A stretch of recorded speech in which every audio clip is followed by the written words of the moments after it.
frog is not really a starter pet. Here's the thing. I was in nursery school.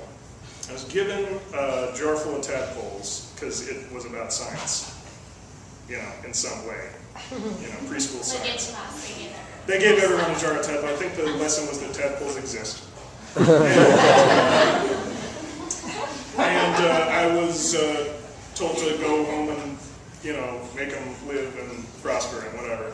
And the one that ate the rest of them became a frog. I don't know if I would give animals to someone who, before he had them, was calling them a disposable pet. Well, I wasn't at the time. At the time, I was very heartbroken when each and every tadpole got eaten by the one tadpole who eventually outlasted me. What was the name of the frog? I named it Cleo after the fish in Pinocchio. Oh. Yeah.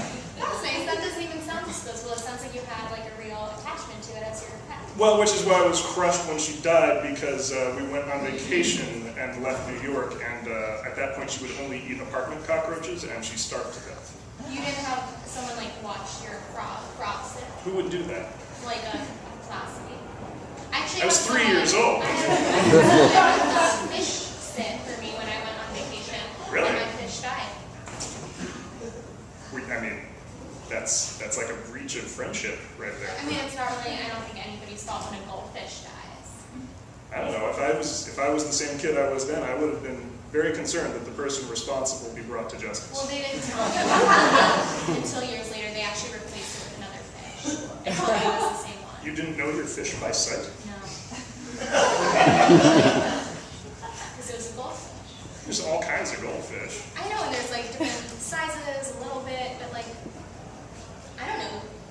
You can confuse a goldfish with another goldfish. The 3-year-old part of me is a little bit scandalous right now, I have to say. I'm really sorry. Thanks.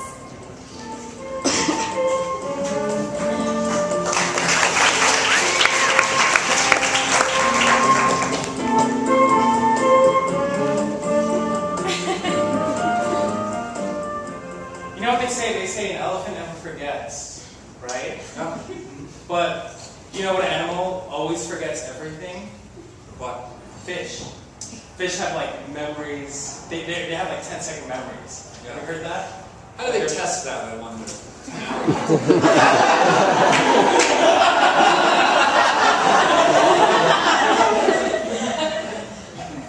You're right. I feel like it's a way for people to feel better about keeping fish in very small containers.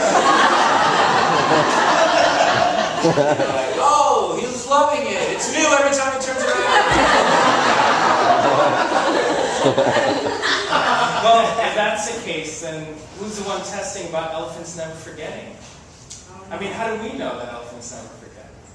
Well, of course I don't know, but I think that... Of course I don't know, you might know. No, I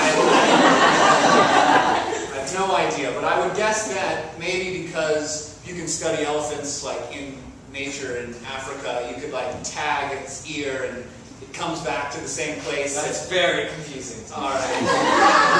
I'm saying maybe that there are ways, you can watch an elephant maybe do the same. Maybe you can separate it from its brother or its mom for years and then put them together again and see how they act together. Okay. I'm saying it's one way. That's like saying, separate a mother from its baby. 25 years, they find out that they're actually mother and daughter and see how they interact. It will still be awkward. Well, the saying isn't elephants are never awkward.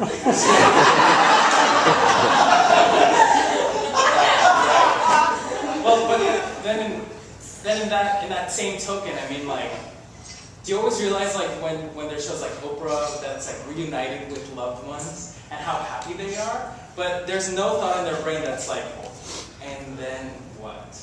Like, what is the next step? I'm so happy I met you. Oh yeah, you left me 15 years ago.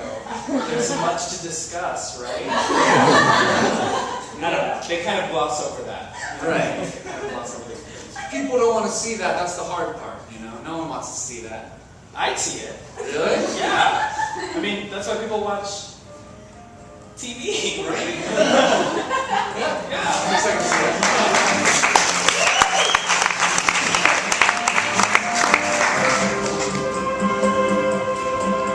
So listen to this bullshit. I got a new roommate, right? New Craigslist roommate. He's from the Midwest. He's not from New York. Fine. He comes home today with a shoebox. He's like, guess what's in here? I'm like, shoes? And he says, no, I caught a wild bird. I think it needs our help. So I open up the shoebox. It's a pigeon.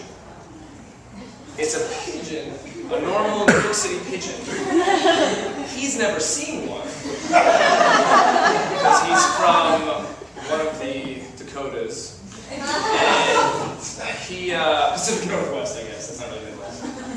And so he assumes this pigeon, because it will eat garbage or anything, he assumes it's sick, and he has to rescue it and take it in. He thought that it had a mental condition? I guess so. So I guess, right, we were going to give this pigeon therapy. And then so get this, right? So obviously, the fucking pigeon, he opens up the box, the pigeon goes batshit, runs all over the place.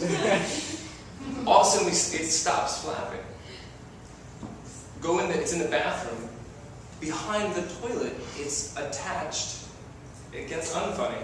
It's attached to one of those sticky mice traps. Sad. That's really sad. Yeah. It's more disturbing than sad. Yeah. So, is he retarded? I don't mean like, I don't mean that in like a bad way. Does he have like a social? No, I really just think it's his, he's not familiar with New York. What was I don't understand I almost called it a pilgrim, but no, it's a penguin. Was a penguin? It's a pigeon. I get that though. He got a penguin and brought it home. Then I would That'd be something. legitimately amazed, yeah. Especially if you fit it in a shoebox. But just because it was eating garbage. Yeah. He was like this poor. And he didn't see all of the other penguins. Pilgrims. I don't know. I don't know the circumstance. You gotta admit though, a pigeon does when it walks. It looks crazy, right? Is that true? All birds walk like that. I don't think that's true. A lot of birds, yeah. No, little birds hop actually. They literally they don't even take steps.